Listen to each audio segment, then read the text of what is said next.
Assalamu alaikum wa rahmatullahi wa barakatuhu. ‘Yan uwa barkanmu da kasancewa a wannan lokaci. Lokaci ne da kira ga ‘yan uwa musulmi ga baki ɗaya da wanda ma ba musulmi ba a wannan ƙasa tamu Najeriya.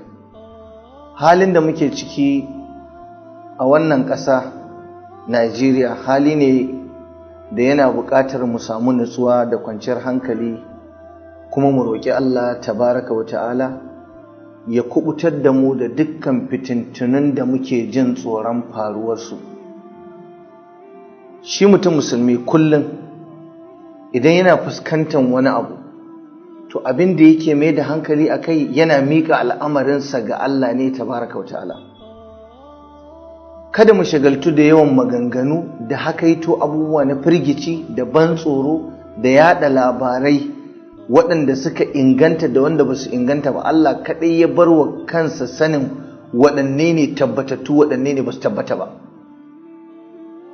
Kar ku manta cewa wannan ƙasa tamu ta Najeriya ƙasa ce mai tarin albarka da alheri a cikinta, kuma akwai musulmi akwai waɗanda ba musulmi ba, akwai kuma waɗanda suke da burin ya za su wargaza wannan ƙasar, ya za su gigita 'yan ƙasar, yaya za su samar da tashin hankali da rashin nutsuwa don su samu biyan bukatunsu na duniya. Waɗannan makiya muna da su a ciki, muna da su a waje. A halin da muke ciki a yau a cikin waɗannan kwanaki a wannan ƙasa ta Najeriya, wallahi hali ne da muna buƙatar mu koma ga Allah tabaraka wa ta'ala. Don haka nake yin wasiya ma 'yan uwana, mu yawaita yin addu'an nan ta hasbunallahu wa ni'mal wakil, a ta karanta ta hasbunallahu wa ni'mal wakil, a ta karanta wannan addu'a la ilaha illa anta subhanaka inni kuntu minaz zalimin, la ilaha illa anta subhanaka inni kuntu minaz zalimin. A yawaita yin wannan.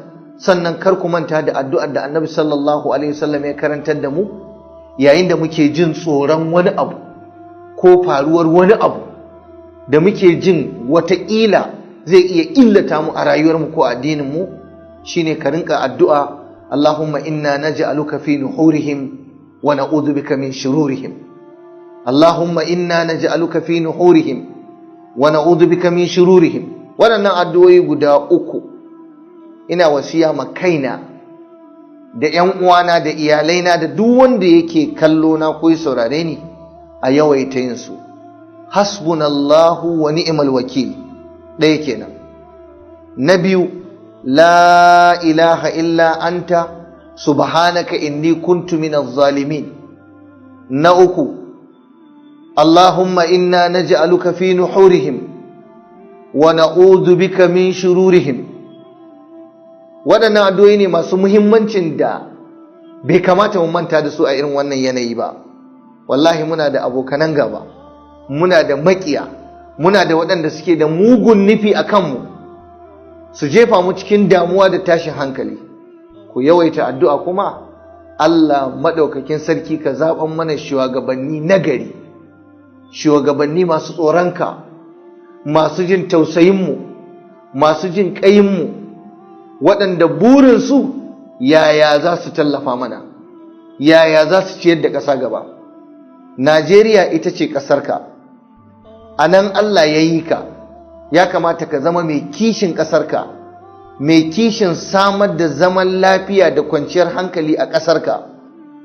Ba daidai ba ne kana ɗan Najeriya a yi amfani da kai wajen tayar da hankalin mutane saboda dalilin zaɓe ko saboda dalilin ka biya wa wani bukatarsa.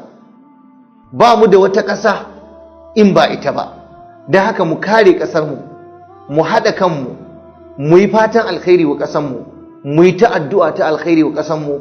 Ina fatan Allah sa a yi zaɓe lafiya, a gama lafiya, kuma a rantsar da waɗanda Allah ya ba wa rabo lafiya, mu ci gaba da amfanuwa da arzikin ƙasarmu, mu yi rayuwarmu cikin ni'ima. Ya kamata musulmi a cikin masallatansu da kuma kiristoci a cikin coci-cocinsu su tsananta yin addu'a su yawaita ta da roƙon Allah ya ba mu lafiya da zaman lafiya a wannan ƙasa. Kuma waɗannan addu'o'i da na gaya mana su ne za su mana maganin dukkan wani makiri, duk wanda ya ƙulla wani sharri ko yake nufinmu da wata fitina don ya samu wata biyan buƙatarsa ta duniya.